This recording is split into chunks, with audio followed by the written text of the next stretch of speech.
کیوں جی؟ ہاں جی بالکل. کوئی جناب پاسبان ختم نبوت، ہاں جی مال کا جڑی نوکری لائی وہ کر رہے ہیں. کیوں جی؟ بہت گل ہے ہی کوئی نہیں. ہاں جن کا کھاتے ہیں ان کا تو گاتے نہیں اور گانا بھی ہے. ہاں تم جن کا گاتے ہو گاؤ، باقی یہ قاری اور یہ علامہ یہ فہامہ یہ کچھ نہیں ہے. بس بات ایک ہی کرنی ہے، انہیں جانا.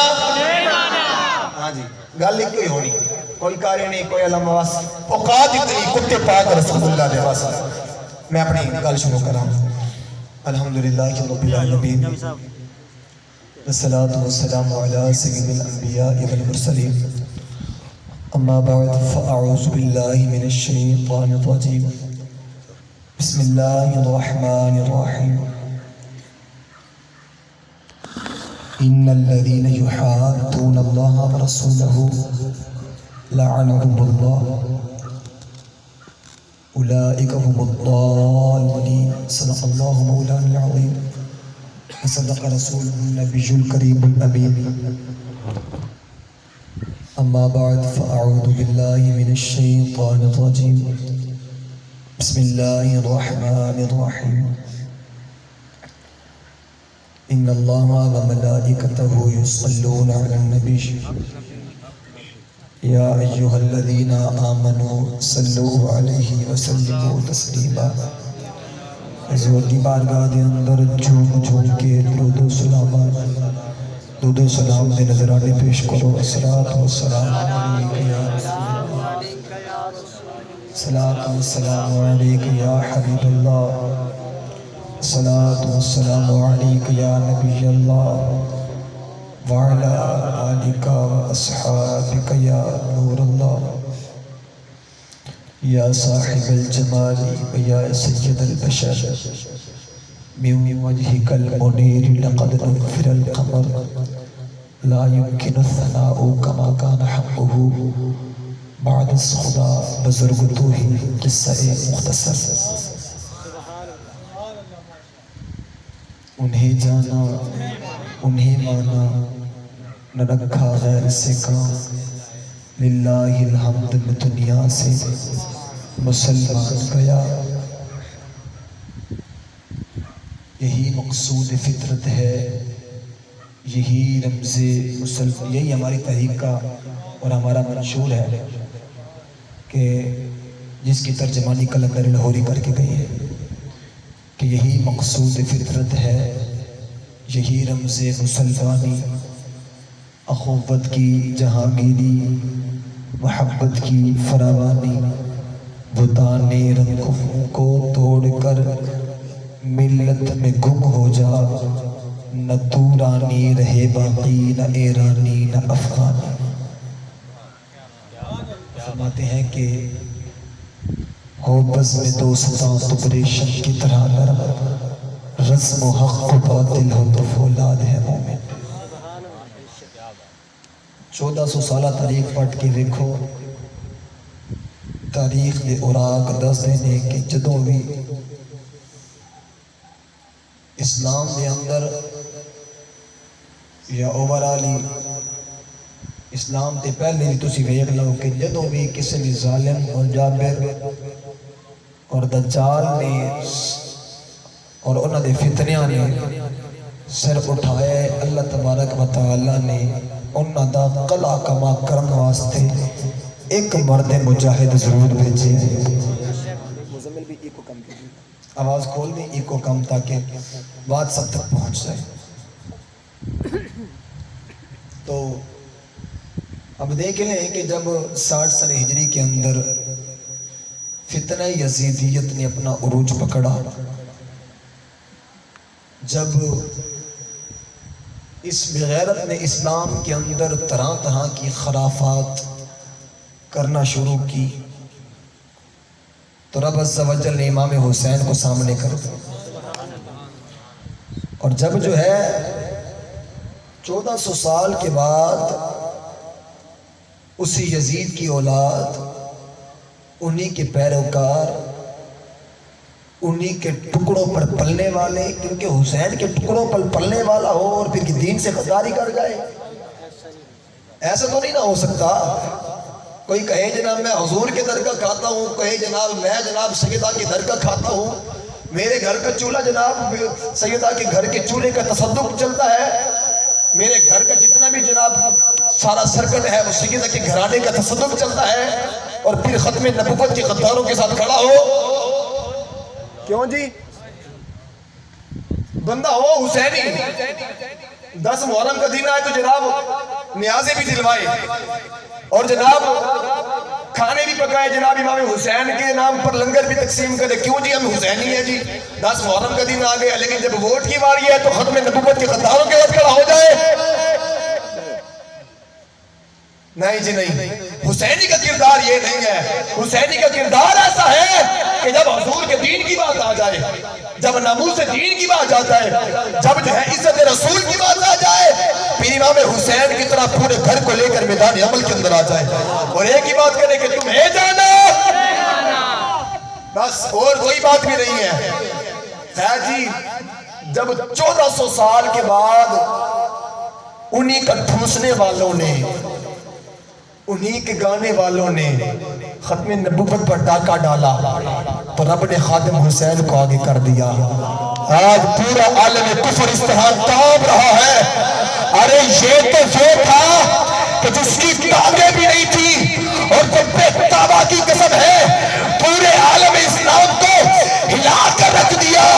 ارے اب تو وہ آیا ہے کہ جس کی ٹانگیں بھی سلامت ہے، پتہ نہیں یہ کیا کرے گا۔ ارے بند کرو اسے، روک دو، کوئی محمد عربی کا غلام آواز نہ اٹھائے دین۔ یا رسول اللہ لبیک لبیک لبیک یا رسول اللہ لبیک لبیک لبیک یا رسول اللہ لبیک لبیک لبیک یا رسول اللہ لبیک لبیک لبیک یا رسول اللہ لبیک لبیک لبیک یا رسول اللہ۔ ہاں جی، روکو ان کو جناب، کالعدم کر دیا ہے جناب، دہشت گرد ہے، ملک امن خراب کر دیا ہے، ملک کے معاملے لگتے ہو۔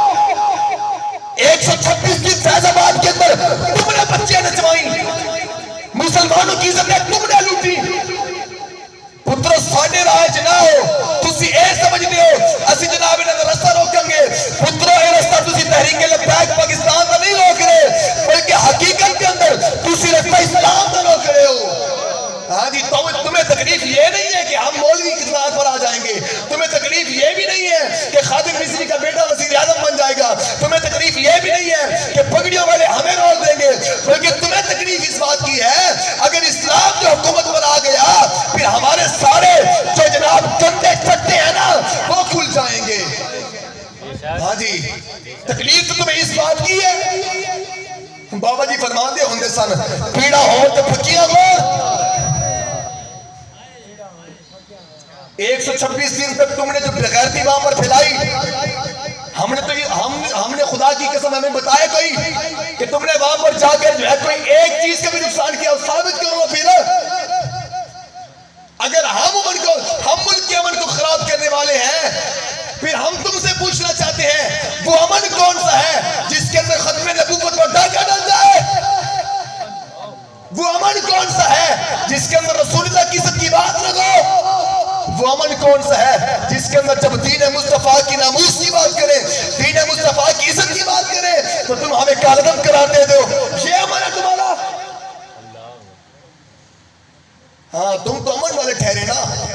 ہم نے 14 اگست کے لیے نظریہ پاکستان ریلیاں نکالی اور سن لو خدا کی قسم جو ان کے ساتھ کھڑے ہو، حضور نے فرمایا کہ اگر کسی نے کسی ظالم کا ساتھ دیا، علماء موجود ہیں، پوچھو ان سے کسی نے کسی جناب ظالم کا ساتھ دیا اور وہ یہ جانتا ہو کہ یہ ظالم ہے، رب کعبہ کی قسم کل جہنم کے ساتھ جہنم کے اندر اسی کے ساتھ جائے گا۔ ڈرامے بازی رچا رکھی ہے جناب، میرے مامی نے کہا تھا، میرے چاچے نے کہا تھا جناب ووٹ ان کو دینا ہے، تو بھگتو پھر۔ انہوں نے کیا نہیں کیا، خدا کی قسم یہ 10 محرم الحرام کے دن ہمارے پاس ریکارڈ موجود ہے، سکر کے اندر، کراچی کے اندر، جناب سندھ کی شہر چھنڈو کے اندر، بدین کے اندر، میرپور خاص کے اندر واضح طور پر صحابہ کرام کی گستاخی کی گئی۔ تمہیں یہاں پر امن نظر نہیں آیا؟ جب ہم قانون ہاتھ میں لیتے ہیں اور گستاخان صحابہ کو واسطے جہنم کرتے ہیں تو تمہیں تکلیفیں ہوتی ہیں؟ قانون ہاتھ میں لے لیا قانون، تو قانون اس وقت کہاں تھا جب صحابہ کرام کی شان میں گستاخی کی گئی؟ قانون اس دن کہاں تھا جب سیدہ عائشہ کی شان میں جناب تفقہ کیا گیا؟ سائلو ہمیں تم دین سکھاتے ہو، دین امن کا دست دیتا، یہ کون سا امن ہے؟ خیر جی رب کعبہ کی کبھی، یہ تو وقت آنے نا، پھر یہ تو ہم تمہیں بتائیں گے۔ پھر اسلام ہمیشہ مغلوب نہیں رہتا۔ ہاں تمہارے ظلم و ستم ہم سہ رہے ہیں، تم نے جتنا ظلم و ستم کرنا تھا کر لیا، تمہارا وقت اب ختم ہونے کو ہے۔ اب یہ ملک پاکستان کی عوام سمجھ چکی ہے کہ 90 دن کی جناب غیر قانونی نظر بندی کے بعد بھی ہائی کورٹ نے فیصلہ جاری کر دیا کہ سعد بھائی کو رہا کرو، تو تم نے رہا نہیں کیا، تو پتہ چل گیا پاکستان کا حامی کون ہے اور پاکستان کا دشمن کون ہے۔ مجھے بتاؤ جب آسیہ ملوڑا کا کیس آیا تھا، میں آپ لوگوں سے پوچھتا ہوں، یہاں پر سارے آئے ہوں گے اور ہو سکتا ہے ایجنسیوں کے بندے بھی ہوں، چلو کوئی بات نہیں، ہم سے بڑا پاکستان کے امن کا خیر خواہ ہے کون؟ خدا کی قسم ہم نے جب پاکستان کی بات آئی تھی تو ہمارے علماء نے قربانیاں دی تھی، جب پاکستان کی بات آئی تھی تو ہمارے گھرانوں کی عزتیں لوٹی گئی تھیں، جب پاکستان کی باری ان سے پوچھو نا کہ تم بڑے پاکستان کے ٹھیکیدار بنتے ہو، ہمیں بھی تو بتاؤ کہ جب پاکستان کی بنیاد رکھی گئی تھی تو کتنے شہداء نے اپنی قربانیوں کو پیش کیا تھا، کتنے شہداء کی قربانیوں کا خون اس ملک پاکستان کی جناب بنیادوں کے اندر شامل ہے۔ کوئی نہیں بتائے گا تمہیں، جن کو یہ بھی نہیں پتا قل هو اللہ کیسے پڑھنی ہے، جن کو یہ نہیں پتا کہ جناب دعا قنوت کہتے کس کو ہے، جن کو اپنی ایمان کی تفصیل کا نہیں پتا، جن کو کلمہ کا نہیں پتا، جس کو خاتم النبیین نہیں پڑھنے آتا، ارے جس کو اپنے اسلام کی بنیادی عقائد کا پتہ نہ ہو، وہ کیا بتائے گا کہ پاکستان کیسے باری سے وجود کے اندر آیا؟ کیوں جی؟ آپ بتائیں، کوئی بندہ کہے جناب میں بڑا عالم ہوں اور آپ اسے کہیں جناب حضرت خاتم النبیین کا لفظ لیں، اب وہ کہے ختم، اب آپ کیا کہیں گے؟ اب دوسرے انسان مجھے خاتم النبیین نہیں پڑھنا آ رہا، پوری عالم اسلام کے سامنے تو جناب اسلام سے مذاق اڑا رہا ہے، تمہیں خاتم النبیین تک لفظ نہیں آتا، تمہیں کہاں سے پتہ کہ اسلام کسے کہتے ہیں؟ تم کون ہوتی ہو علماء کو عمر کا دست دینے والے؟ یہ تو بتائیں گے نا ہم تمہیں، تمہارے اپنے ظلم کا سورج وہ ختم ہو چکا ہے، وہ غروب ہو چکا ہے، اب چند گھڑیاں باقی ہیں، ہم بھی ہیں ان اللہ مع الصابرین، ہم جانتے ہیں خدا کی قسم، لیکن اگر وقت آ گیا نا پھر تمہارا ظلم و ستم سہنے کے باوجود بھی ہم طالبان کی طرح انشاءاللہ ملک پاکستان کے اندر اسلام کا جھنڈا گاڑیں گے انشاءاللہ۔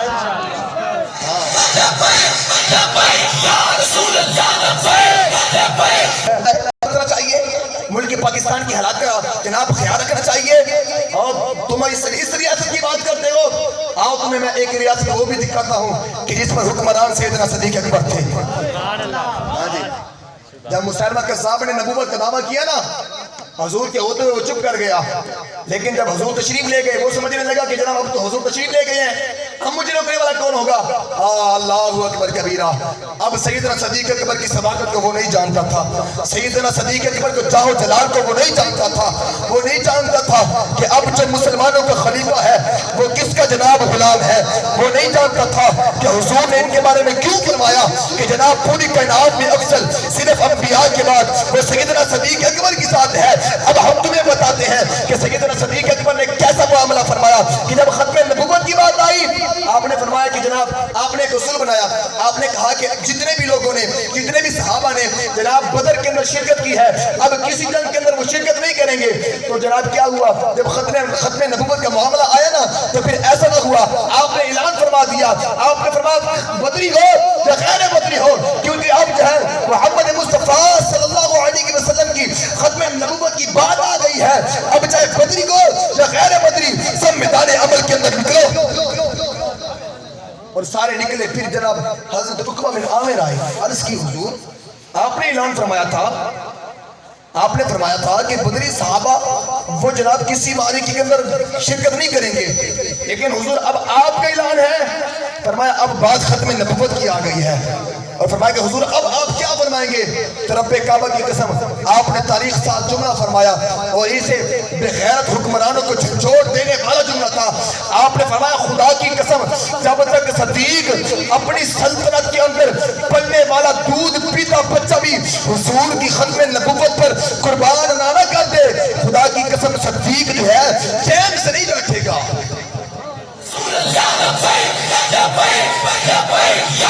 آگے بات سنو. پھر کیا ہوا؟ عدی بھی نہ ملا. انہوں نے کہا حضور کوئی اور جملہ؟ فرمایا مدینے کے جنگلات سے بھیڑیے آئے اور جناب مردوں کی نہ ہونے کی وجہ سے جناب عورتوں اور بچوں کو گھسیٹ کر جنگلوں میں لے جائے، لیکن میں چین سے نہیں بیٹھوں گا جب تک حضور کی ختم نبوت پر پیر نہ دے دوں.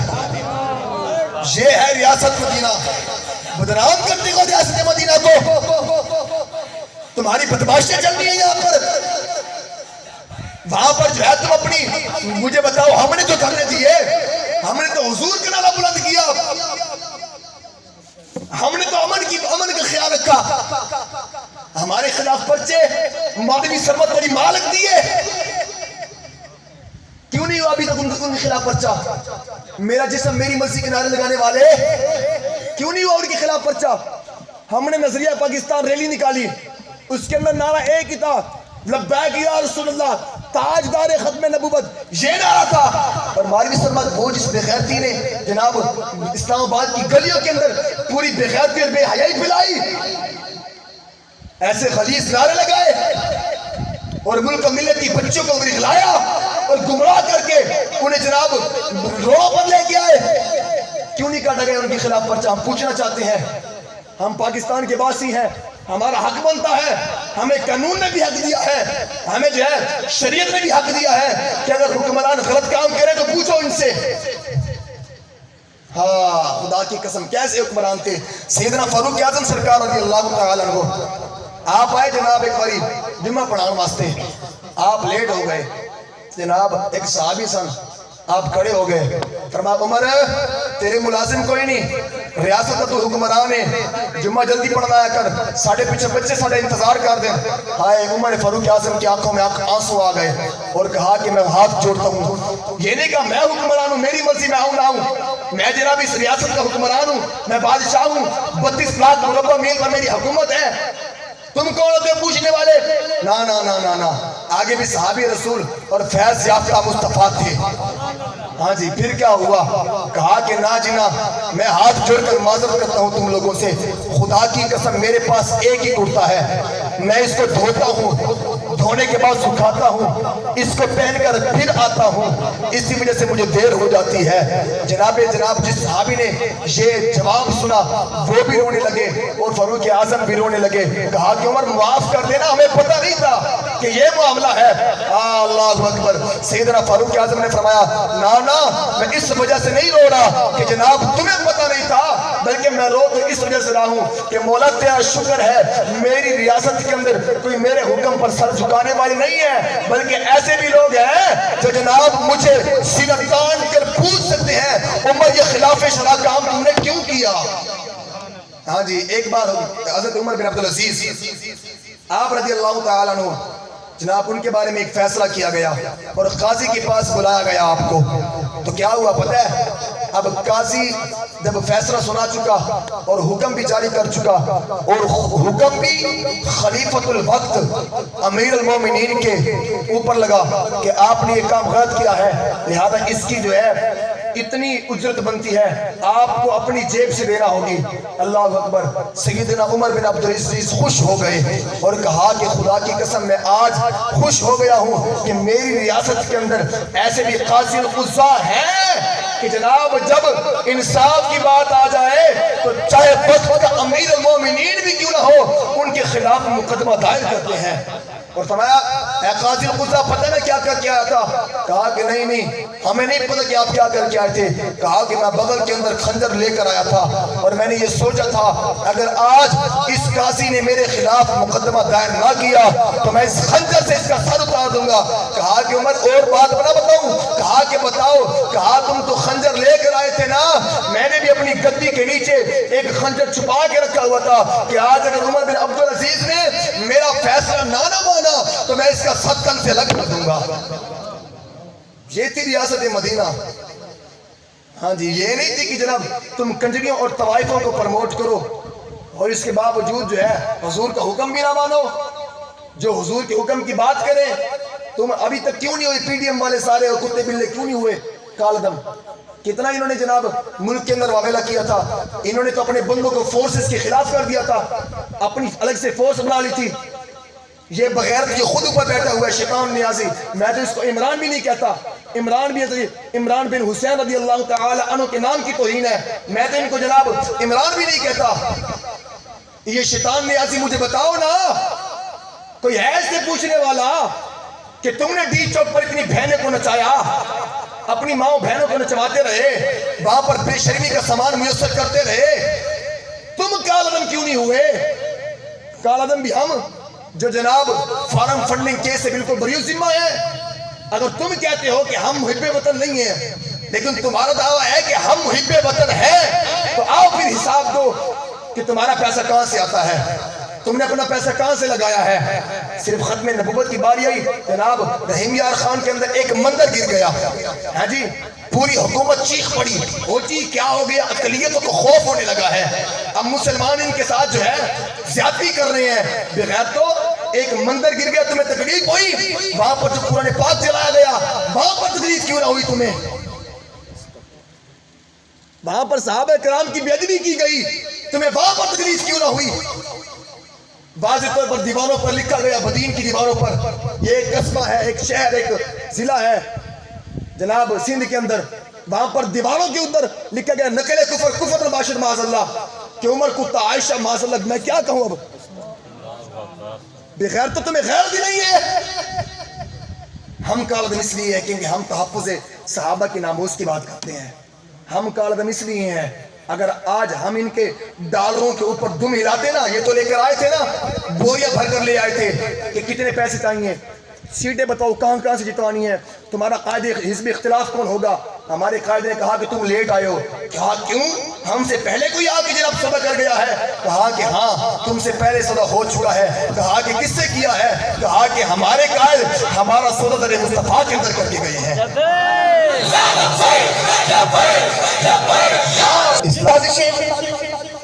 اسلام کی ساتھ اتنی بددیان تھی. مساجد کا تقدس تم نے پامال کیا، نام ریاست مدینہ کا. بغیر تو ریاست مدینہ کو بدنام کرنا چاہتے ہو کہ صحابہ نے یہ کیا تھا.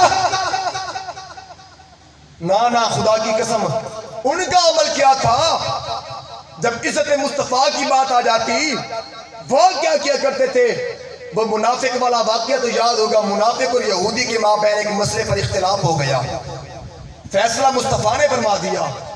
اب کیا ہوا؟ اس نے منافق نے کہا نا جنا میں حضور کے فیصلوں کو نہیں مانتا، لہذا آؤ عمر کے پاس چلتے ہیں، وہی ہمارا فیصلہ کرے گا. کہا کہ چلو بھی چلتے ہیں، عمر کے پاس چلتے ہیں.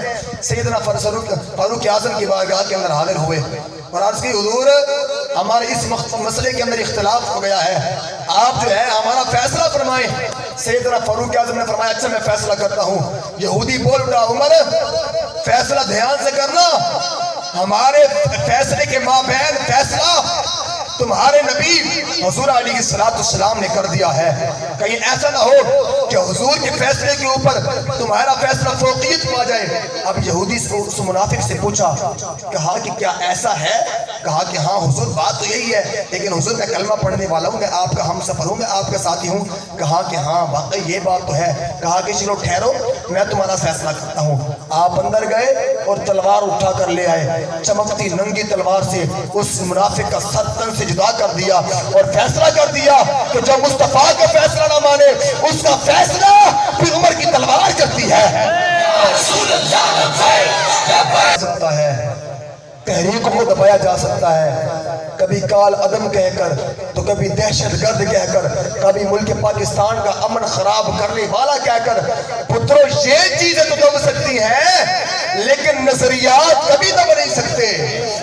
ہاں جی، تم ہم سے کس بات کی توقع رکھتے ہو کہ جس طرح جناب نور پادری جیسے اور کیا نام ہے جی ان کا جو ان کا مشیر ہے وہ طاہر اشرفی، ان جیسے علماء کا لبادہ اوڑھ کر تمہارے ڈالرز کی آگے دم ہی لا رہے ہیں، ہم بھی ایسا کریں؟ نا پترو، ایسی تو نہیں نہ ہونا۔